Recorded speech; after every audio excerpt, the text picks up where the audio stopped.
নমস্কার, আমি প্রাপ্তি ঘোষ। বয়স 11 বছর। বিষয় আবৃত্তি, বিভাগ খ। আমি সর্বভারতীয় সঙ্গীত ও সংস্কৃতি পরিষদের অনলাইন সাংস্কৃতিক প্রতিযোগিতা 2026-এ অংশগ্রহণ করছি। আমার আজকের নিবেদন কবিগুরু রবীন্দ্রনাথ ঠাকুরের লেখা কবিতা পুতুল ভাঙা। 7-8-27 আমি বলেছিলেম বলে গুরুমশাই আমার পরে উঠল রাগে জ্বলে।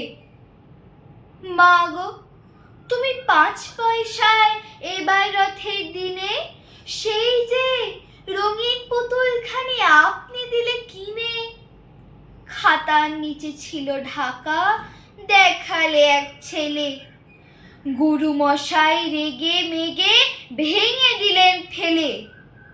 বললেন, তোর দিন রাত্রির কেবল যত খেলা, একটুও তোর মন বসে না পড়াশোনার বেলা। মা গো, আমি জানাই কাকে? ওর কি গরু আছে? আমি যদি নালিশ করি এক্ষুনি তার কাছে। কোনো রকম খেলার পুতুল নেই কি মা ওর ঘরে? সত্যি কি ওর একটুও মন নেই পুতুলের পরে?